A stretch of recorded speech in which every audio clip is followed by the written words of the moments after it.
Imaginez un homme qui a vécu dans un monde rempli de corruption et de malveillance, mais qui, contre toute attente, trouvait grâce aux yeux de Dieu. Un homme dont la foi était si extraordinaire qu'il n'a jamais connu la mort. Au lieu de cela, il a été emporté vivant au ciel, laissant derrière lui une histoire entourée de mystères et de pouvoirs spirituels. Voici l'histoire fascinante d'Enoch, une figure unique dans la Bible, dont les visions et les prophéties continuent de nous impacter aujourd'hui. Vous voulez savoir comment il a atteint une telle grâce? Restez jusqu'à la fin de cette vidéo pour découvrir les secrets de la vie d'Enoch et l'héritage qu'il a laissé aux générations futures. Ismaël, le premier-né d'Abraham, est né dans un contexte de promesses et d'attente. La naissance a marqué l'histoire d'une famille destinée à changer le cours de l'humanité. Abraham, un homme de foi profonde et d'engagement envers Dieu, avait reçu une promesse divine. Il serait le père d'une grande nation. Cependant, son épouse Sarah était stérile et l'accomplissement de la promesse semblait de plus en plus éloigné.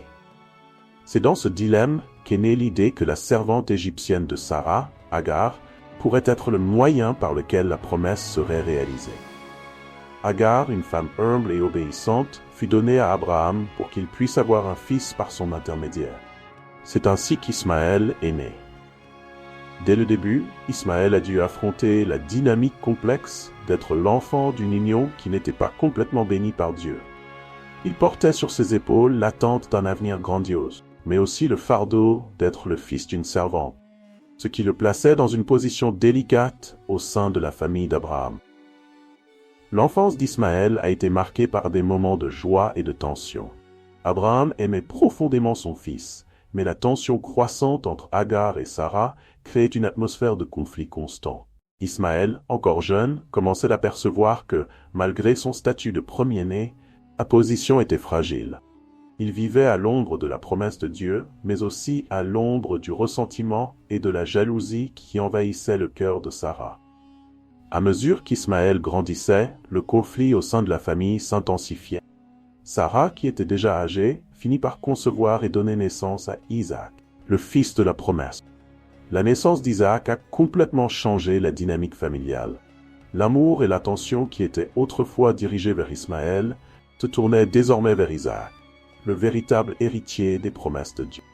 Ismaël, qui jusqu'alors croyait avoir une place spéciale dans le cœur d'Abraham, commença à ressentir l'amertume de l'oubli et du rejet. Le principal conflit qui définit la vie d'Ismaël commence à prendre forme. Lui, le fils premier-né, se voit désormais relégué à une position secondaire. L'avenir qui semblait prometteur devient incertain, et Ismaël devra affronter des défis qui mettront à l'épreuve sa foi, son identité et son destin. Avec la naissance d'Isaac, Ismaël un bouleversement radical dans sa vie.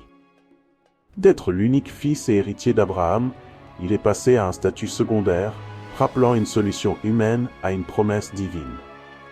La jalousie et la tension entre Sarah et Agar ont atteint un point critique, affectant directement la relation d'Ismaël avec sa famille.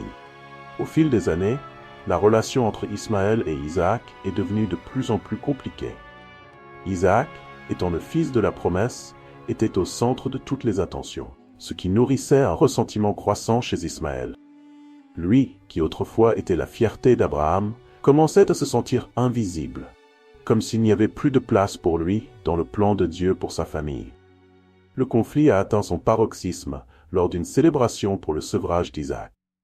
Ce jour-là, Ismaël, alors adolescent, fut vu en train de rire pendant la fête, une attitude que Sarah interpréta comme une moquerie. Le rire d'Ismaël fut le prétexte dont Sarah avait besoin pour exiger qu'Abraham prenne une décision difficile. Elle insista pour qu'Agar et Ismaël soient expulsés, afin qu'Isaac n'ait pas à partager l'héritage avec le fils de la servante. Abraham, dévasté par l'idée de se séparer de son fils, chercha des conseils auprès de Dieu. Dieu, bien qu'empathique envers la douleur d'Abraham, confirma qu'Ismaël et Agar devaient partir. Mais il promit aussi à Abraham qu'Ismaël serait le père d'une grande nation, assurant que le garçon, bien que rejeté par sa famille immédiate, ne serait pas oublié de Dieu. Le jour où Agar et Ismaël partirent fut un jour sombre. Abraham, le cœur lourd, donna à Agar une outre d'eau et du pain, et les envoya dans le désert. Alors qu'ils marchaient sous le soleil brûlant, le désespoir commença à les envahir. Agar, voyant l'eau s'épuiser et son fils affaibli par la chaleur et la faim, ne supporta pas l'idée de le voir mourir. Elle plaça Ismaël sous un buisson et, s'éloignant, commença à pleurer amèrement. Ismaël, sans force et perdu dans le désert, entendit sa mère pleurer et, pour la première fois, ressentit tout le poids de sa situation. Lui, qui avait grandi dans l'attente d'un grand patriarche, se trouvait maintenant au bord de la mort, oublié par sa propre famille. Mais à ce moment de désespoir, quelque chose d'extraordinaire se produisit. Dieu entendit le cri d'Agar et les pleurs d'Ismaël. Un ange apparut et réconforta Agar, lui assurant que Dieu était avec eux, qu'Ismaël non seulement survivrait, mais deviendrait également le chef d'une grande nation. L'ange ouvrit les yeux d'Agar, qui vit un puits d'eau à proximité. Ils burent, reprirent des forces et poursuivirent leur chemin. Cet événement marqua un tournant dans la vie d'Ismaël. Il comprit que, bien qu'il ait été rejeté par sa famille, il n'avait pas été abandonné par Dieu. Dans le désert, il trouva une nouvelle vie, loin des tensions de son enfant. Agar et Ismaël s'établirent à Paran, où il grandit et devint un archer habile. Les années passèrent, et Ismaël devint le chef de sa propre tribu. Il se maria et eut 12 fils, qui devinrent princes de grandes tribus. La promesse de Dieu à Abraham se réalisa, mais d'une manière qu'Ismaël n'aurait jamais pu imaginer. Il devint le père d'une grande nation, mais porta toujours en lui les cicatrices du rejet et de la séparation de sa famille. Le destin d'Ismaël fut scellé par cette expérience dans le désert, où il apprit que, bien que les plans humains puissent échouer, les desseins de Dieu, eux, ne faillissent jamais. Le conflit qu'il affronta tout au long de sa vie le façonna en un leader fort et résilient, mais aussi en un homme marqué par la douleur de l'abandon et la lutte pour l'acceptation. Le tournant dans la vie d'Ismaël se produisit lors d'un moment de profond mûrissement. Alors qu'il dirigeait sa tribu dans le désert de Paran, loin de la présence d'Abraham et de toute l'histoire qui l'accompagnait, Ismaël commença à se distinguer comme un chef respecté et redouté. La survie dans le désert exigea qu'il devienne un homme fort, astucieux et déterminé, des qualités qui lui permirent de prospérer dans un environnement impitoyable. Cependant, son âme portait encore la douleur et le ressentiment d'être le fils rejeté.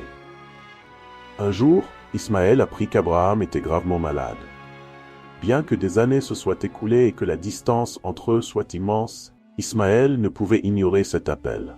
Quelque chose de profond en lui le poussa à retourner sur la terre de son père, un lieu chargé de souvenirs amers, mais aussi de significations profondes. Le voyage de retour fut chargé d'émotions contradictoires. Ismaël savait qu'il reviendrait non pas comme le fils qui était parti, mais comme un leader puissant et indépendant. Cependant, l'idée de confronter Abraham, peut-être pour la dernière fois, éveillait en lui des sentiments qu'il avait tenté de réprimer pendant des années. Le désert avait forgé Ismaël en un homme fort, mais n'avait pas effacé la douleur de son enfance. En arrivant à la tente d'Abraham, Ismaël trouva une scène d'adieu. Isaac et sa famille étaient déjà présents aux côtés du patriarche qui se préparait pour son dernier repos. En voyant Ismaël, Abraham, bien que affaibli, exprima un regard de reconnaissance et de nostalgie. La relation entre père et fils, marquée par tant de douleur et de distance, trouva en ce moment une opportunité de réconciliation. Ismaël s'approcha d'Abraham, et pour la première fois depuis de nombreuses années, ils se regardèrent dans les yeux sans amertume ni ressentiment. Abraham, avec une voix affaiblie, demanda pardon pour ne pas avoir pu protéger Ismaël comme il aurait dû, et pour avoir permis qu'il soit éloigné. Ismaël, bien qu'il portât les cicatrices de sa jeunesse, comprit que le vieux patriarche avait lui aussi souffert de cette séparation. À cet instant, les mots ne furent pas nécessaires. Le pardon fut accordé en silence, et le poids du passé commença à se dissiper. Ce moment de réconciliation apporta non seulement la paix à Ismaël, mais lui permit également de réaliser quelque chose de fondamental. Il n'était pas seulement le fils oublié d'Abraham, il était un homme qui avait été façonné autant par ses défis que par ses réussites. Le désert ne l'avait pas détruit, mais l'avait au contraire renforcé, et l'amour de Dieu pour lui, toujours présent, s'était manifesté de manière inattendue. Après la mort d'Abraham, Ismaël et Isaac s'unirent pour l'enterrer. Ce geste symbolisait non seulement l'union entre deux frères, mais aussi la clôture d'un cycle qui avait commencé avec la promesse faite à Abraham. Pour Ismaël, ce tournant représenta la libération du poids de son histoire. Il put enfin voir son rôle dans le grand plan de Dieu, non pas comme une erreur, mais comme une partie d'un dessein plus vaste. Dans le désert de Paran, Ismaël continua à diriger sa tribu, mais désormais avec une sagesse renouvelée. Il n'était plus animé par le ressentiment ou le désir de prouver sa valeur aux autres. Il comprenait que son identité était enracinée dans quelque chose de plus grand que les circonstances de sa naissance. La promesse de Dieu, qui lui assurait une grande nation, était plus réelle que jamais. Ismaël commença à investir dans son peuple, leur enseignant les leçons qu'il avait apprises tout au long de sa vie. Il devint un mentor pour les jeunes guerriers de sa tribu, leur apprenant non seulement l'art de la guerre, mais aussi l'importance de la résilience, de la foi et de la confiance dans les plans de Dieu. La tribu d'Ismaël prospéra sous sa direction, devenant connue pour sa force et sa sagesse dans toute la région. Au milieu de cette phase de croissance, Ismaël a également affronté des défis qui ont mis à l'épreuve sa foi et son leadership. Une grande sécheresse a frappé le désert de Paran, menaçant la survie de son peuple. Les puits d'eau se sont asséchés et les troupeaux ont commencé à mourir. Face à cette adversité, beaucoup dans la tribu ont commencé à se demander si la promesse de Dieu était toujours avec eux. Ismaël, cependant, est resté ferme. Il a rassemblé sa tribu et, d'une voix sereine, leur a rappelé les paroles de l'ange dans le désert, de nombreuses années auparavant, lorsque lui et sa mère étaient au bord de la mort. « Dieu a entendu notre cri dans le passé, dit-il, et il ne nous abandonnera pas maintenant. » Au lieu de désespérer, Ismaël a conduit son peuple dans une quête inlassable d'eau. Ils ont creusé de nouveaux puits, poussés par la foi que Dieu les pourvoirait. Finalement, après des jours d'efforts et de prières, la tribu a trouvé une source d'eau vive, profonde et abondante. Le miracle de l'eau a été un signe clair pour Ismaël et son peuple, que la promesse de Dieu restait inébranlable. La sécheresse a pris fin, et la tribu d'Ismaël en est sortie encore plus forte, non seulement physiquement, mais spirituellement. Le peuple voyait en Ismaël non seulement un leader, mais un homme de foi inébranlable, quelqu'un qui, malgré toutes les adversités, faisait pleinement confiance à Dieu. En plus de son leadership dans le désert, Ismaël a également dû affronter des moments de décision difficiles au sein de sa propre famille. Au fil des années, ses fils ont grandi et ont commencé à diriger leur propre tribu. En tant que père, Ismaël a dû apprendre à équilibrer son rôle de leader et de mentor, en ayant confiance que ses fils suivraient la voie qu'il avait tracée.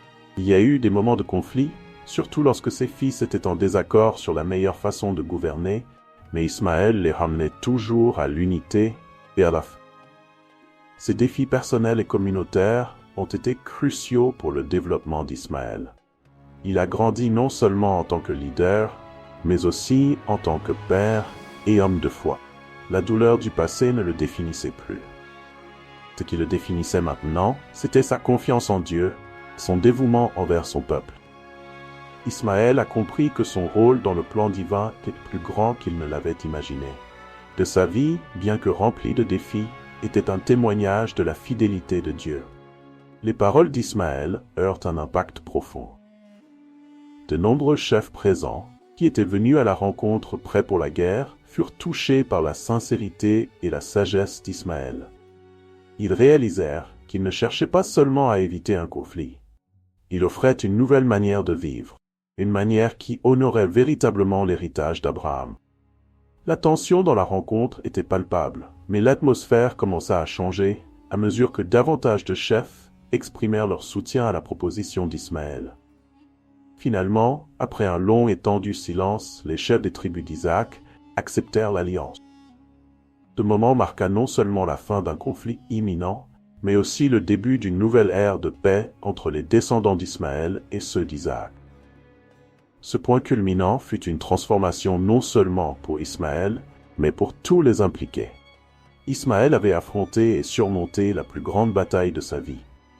Non pas une bataille physique, mais la bataille intérieure de se libérer des fantômes du passé et d'agir avec foi et courage.